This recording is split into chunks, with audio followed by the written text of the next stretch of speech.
আসসালামু আলাইকুম রহমতুল্লাহ। আলহামদুলিল্লাহ ওয়াহদা ওয়াসসালাতু ওয়াসসালামু আলা মান লা নাবিয়্যা বা'দা। আজকে আমরা কোরআনুল কারীমের একটি আয়াত নিয়ে আলোচনা করব। তো আল্লাহ রাব্বুল আলামিন বলছেন, হাল জাযাউল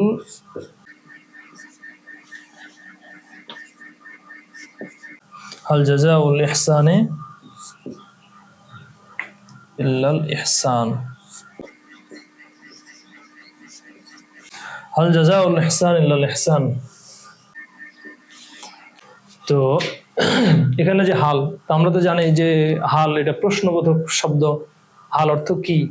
তাহলে পুণ্যের প্রতিফল কি?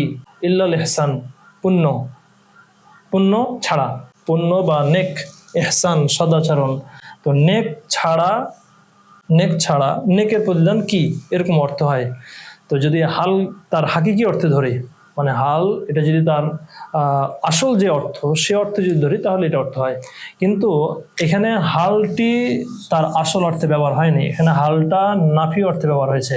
আর এই যে ইল্লা, এটাও নাফি, ইল্লা এটাও নাফি।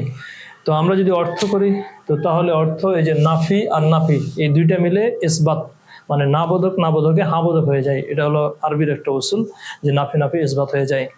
তো এখানে হাল নাফি ইল্লাও নাফি, এই দুইটা নাফি বাদ দিয়ে দেন, তাহলেই অর্থ হয়ে যাবে যে পুণ্যের প্রতিফল পুণ্য, বা ভালোর প্রতিফল ভালো, ভালোর প্রতিদান ভালো।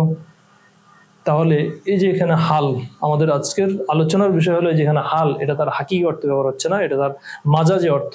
মাজাজি অর্থ মানে এটা তার অন্য অর্থ, সেটা হলো নাফি। এখানে নাফির অর্থে হালটি ব্যবহার হয়েছে। এখানে হাল এটা ইস্তেফহামের যে অর্থ, হাকিকি অর্থ, সে অর্থে ব্যবহার হয়নি। তা আশা করি আপনারা এই আয়াতটি বুঝতে পেরেছেন, এটা অর্থ যে আসলে কি, এটাও বুঝতে পেরেছেন। তো আজকের মতো এখানে শেষ করছি, আবার দেখা হবে পরবর্তী কোনো আলোচনায়। আসসালামু আলাইকুম রহমতুল্লাহ।